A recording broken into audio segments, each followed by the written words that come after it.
Ever feel like you're sprinting on a treadmill, running at full speed? Dripping with effort, yet somehow still stuck in place, like no matter how hard you push, you're not getting closer to the life you want. Here's the brutal truth. Most people don't fail because they're not trying. They fail because they're stuck in a loop, doing everything except what will actually set them free. We say we want growth, to become a better version of ourselves. But when change knocks on the door, it terrifies us. Why does shedding old habits, releasing toxic relationships, or letting go of the chaos we've grown used to feel like ripping off our own skin? It's not failure we fear. It's the weight of our true potential. Because real change means no more excuses. No more pretending everything's fine. No more hiding behind someday. And let's be honest, staying the same is easier. Familiar pain is more manageable than unfamiliar power. But it comes at a cost. Slowly, it drains you. You're not exhausted from your efforts. You're exhausted from dragging around a version of yourself that no longer fits who you're becoming. Marcus Aurelius, the great Stoic emperor, once said, "Waste no more time arguing what a good man should be. Be one." It's not about talking change. It's about living it, right now. In this video, we're not chasing surface-level fixes. We're going deeper. We're stripping away what's false. Rebuilding something solid, using ancient wisdom and grounded tools. No fluff, no hype, just truth.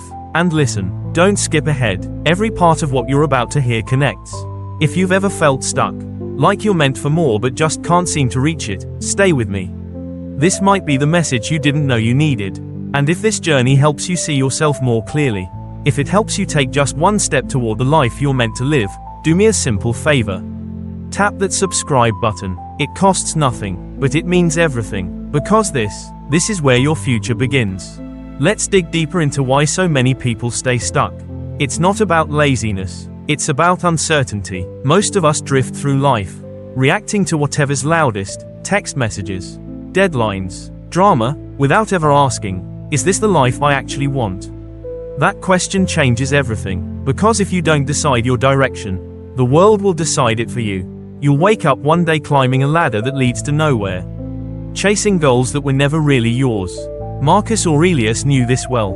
He said, "If you don't have a consistent goal in life, you can't live it in a consistent way." It's not just about having dreams. It's about having clarity, a conscious vision that pulls you out of bed in the morning and anchors you when everything feels like it's falling apart. So, pause, breathe, forget what you've been told you should want. What do you actually want? Picture it. Do you see yourself in a peaceful, creative workspace, traveling more often, raising a loving family, building something meaningful that contributes to the world? Now go deeper. What does your ideal morning feel like? What energy fills the room when you walk in? Who's around you? This isn't daydreaming. This is blueprinting. Without a vision, you're a ship without a compass. Carl Jung described this as individuation, the lifelong process of becoming who you truly are. Visualization is part of that. It's not wishful thinking, it's self-alignment. When you visualize clearly and consistently, your brain begins to treat that vision as real. That's not magic, it's neuroscience. Your mind starts building neural pathways to support that identity. So grab a notebook, open your notes app. No one's watching. Get brutally honest. Who do you want to be? What does that version of you do every day? What do they avoid? How do they lead? Speak, rest, love. Be specific, be vivid. That clarity is your North Star. Because when life gets messy, and it will, that vision will remind you why you started. You don't need all the answers yet, but you do need to ask the one question most people avoid their whole lives. What kind of life am I really trying to build? Let's talk about the voice. You know the one. The voice that whispers, or sometimes screams, inside your head. You're not ready. You're not good enough. Someone else is already doing it better. Sound familiar? It's the internal monologue that talks you out of trying before you even start. And the worst part, that voice is convincing. It doesn't just point out your flaws, it magnifies them. It uses your past mistakes as evidence against your future success. If you're not careful, that voice becomes your reality. But here's the truth the Stoics knew. You are not your thoughts. You are the observer of your thoughts. Marcus Aurelius wrote, "The soul becomes dyed with the color of its thoughts." If you marinate in doubt, your entire world turns gray. But here's the shift, and it's powerful. The real enemy isn't failure. It's the belief that you're not allowed to succeed. that you don't deserve a better life. Carl Jung said, "The most terrifying thing is to accept oneself completely. Because when you do, the excuses lose their grip. You stop outsourcing your confidence. You stop needing external validation. You begin owning your potential. That's not ego, that's ownership." Self-belief isn't about certainty. It's about courage. It's choosing to act before you feel ready. It's starting the business, applying for the job, writing the first page, even when your hands are shaking. Because guess what? Most people are figuring it out as they go. The only difference is some start walking, while others are still obsessing over the perfect plan. Confidence isn't a switch. It's a skill, built one representative at a time. Each time you do the thing you thought you couldn't, that inner critic gets quieter. Your belief strengthens. So when doubt creeps in and says, "You're not ready," your response becomes, "Maybe not, but I'm going anyway." Betting on yourself doesn't guarantee success. It guarantees growth. And when you're finally tired of sitting on the sidelines of your own life, you stop letting fear hold the pen. You start writing your story, one bold sentence at a time. Let's be real, goal setting has turned into this high-pressure ritual that often leads to burnout rather than breakthroughs. You sit down with good intentions, write out 10 massive goals, and then beat yourself up when you don't achieve them by the end of the week. Sound familiar? We've all been there. One day, you declare, "I'm going to wake up at 4 a.m., meditate for an hour, run 5 miles, write a book, and cook organic quinoa for lunch." But by day 2, you're back to hitting snooze and questioning everything. The problem isn't your ambition, it's that your goals were made for a fantasy version of you, not the real, tired, overwhelmed human who's trying to grow in real life. That's not motivation, that's self-sabotage wrapped in ambition. The Stoics had a wiser approach. Epictetus said, "First say to yourself what you would be, and then do what you have to do." Did you catch that? It starts with clarity, not pressure. Goals shouldn't feel like burdens. They should feel like anchors, gentle reminders of who you're becoming. And that's where micro goals come in. Small, consistent actions, daily reps. Wins so tiny they seem laughable, until they start stacking up into real change. Want to get healthier? Don't start with marathon training. Start with a 10-minute walk after dinner. Want to become a reader? Don't force yourself to finish a dense philosophy book in one sitting. Start with 1 page, just one. Your brain needs proof before it believes change is possible. These small wins are that proof. They whisper, "Hey, you did that. You're becoming the kind of person who does that." That's identity shifting. And once your identity begins to shift, the big stuff doesn't feel so impossible anymore. Carl Jung once said, "There is no coming to consciousness without pain." But he also believed that transformation comes not through massive enlightenment, but through consistent engagement with the often overlooked aspects of daily life. When you show up for your small goals, even when no one's watching, you build something sacred, self-trust. And self-trust is the foundation of everything else. Here's the catch, though. Your goals have to match your current energy and reality, not your ego. Be honest about what season you're in. Some seasons are for sprinting, others are for slow rebuilding. Don't confuse patience with passivity.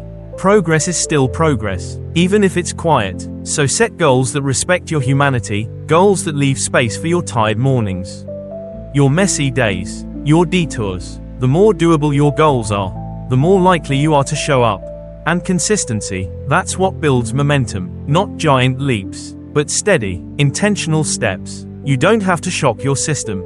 You just have to stop quitting on yourself when things get imperfect. Because let's face it, if you wait until you feel like doing something, you'll never do it. Motivation comes and goes. The ones who make it further, they don't run on hype. They run on discipline. Discipline isn't about force. It's about devotion. It's about honoring your future self, especially when your current self wants to bail. The Stoic Emperor Marcus Aurelius nailed it when he said, "At dawn, when you have trouble getting out of bed, tell yourself, I have to go to work, as a human being." That's not just motivation, that's identity training. You're not just brushing your teeth, answering that email, doing that workout. You're casting a vote for the kind of person you want to become. Every small action is a declaration. I show up for myself. Carl Jung talked about integrating the shadow, the parts of ourselves we tend to ignore or avoid. Showing up when you're tired, unmotivated, or anxious, that's shadow work. That's honoring the parts of yourself that resist. And saying, You're coming with me anyway. Real self-mastery doesn't mean you're always in the mood. It means you're loyal to your direction, even on the days when your emotions beg you to scroll instead. Think about it this way: if you only act when it's easy, you're building your life on the most fragile foundation possible, your feelings.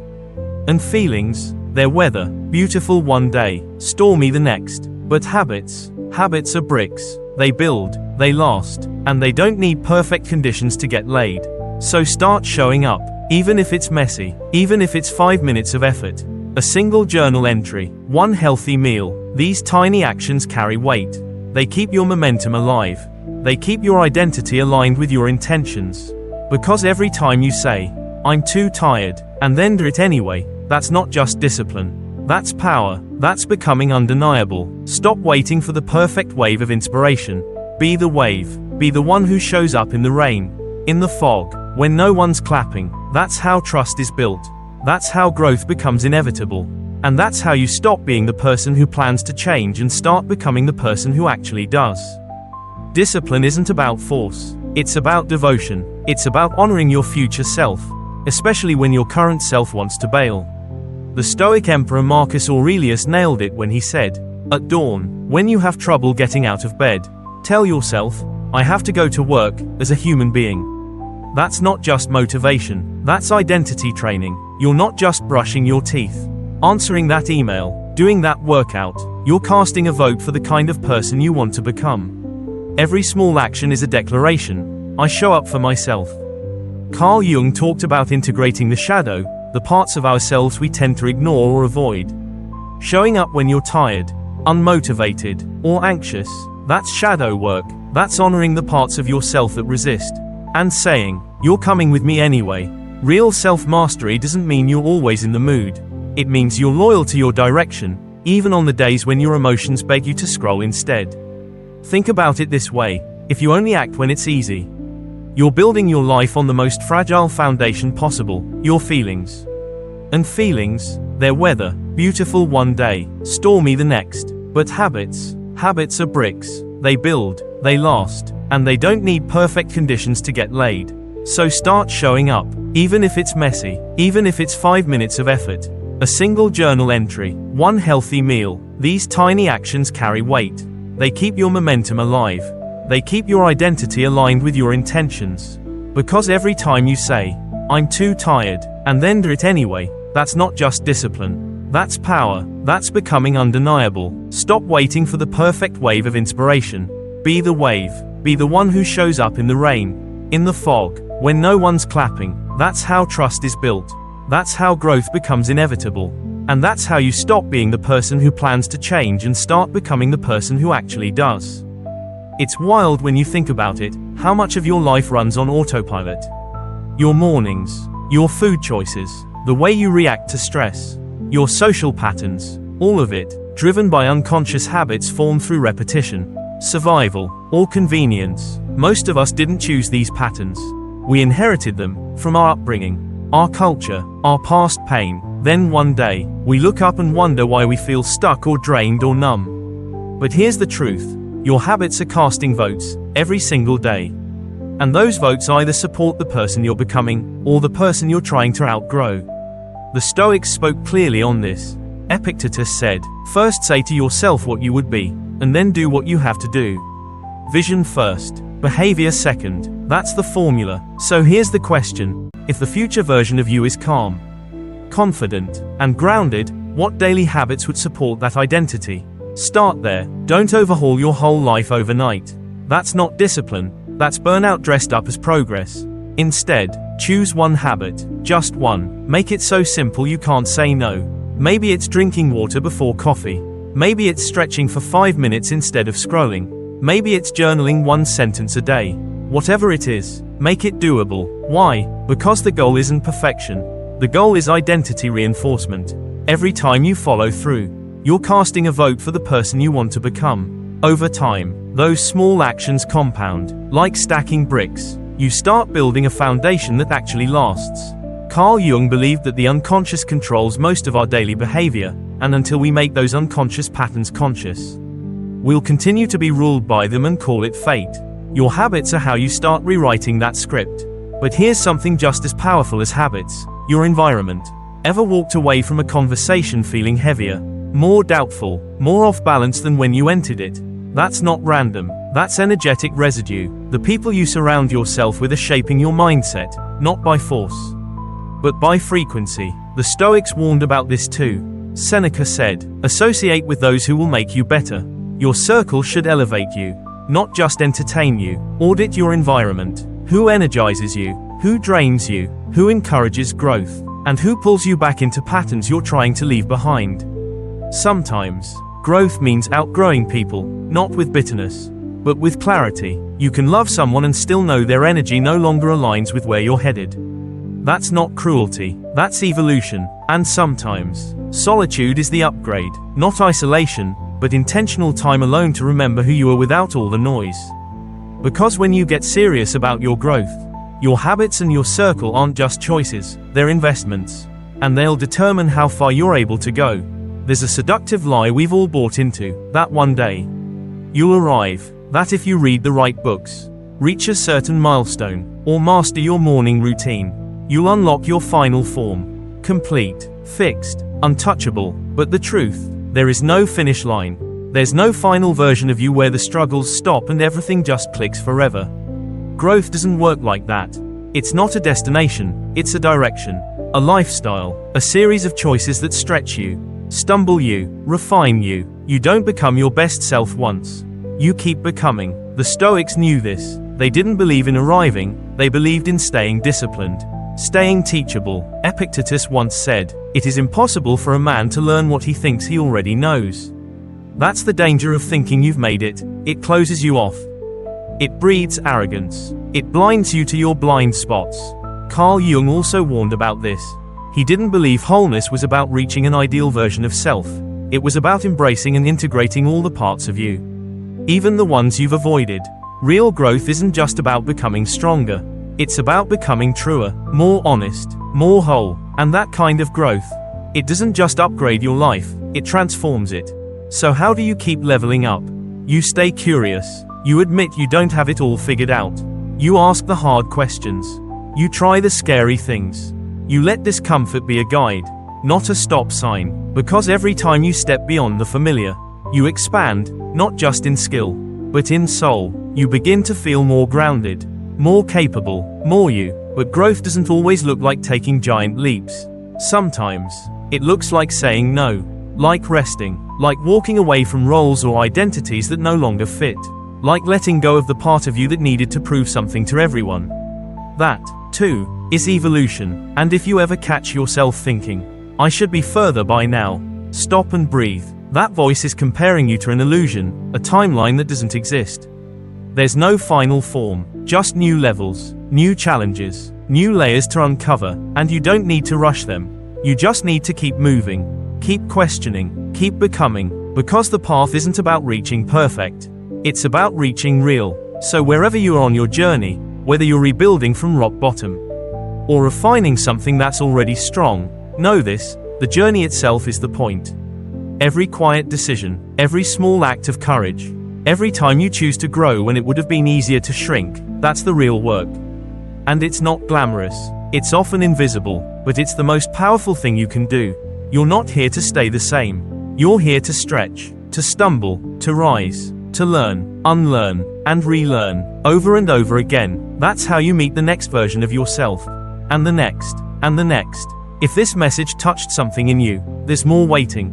Watch one of the videos suggested on the screen. It might just be the next breakthrough you've been searching for. And thank you for being part of this journey, this space, this movement. Until next time, keep becoming. Before you go, take a moment to breathe and give yourself credit.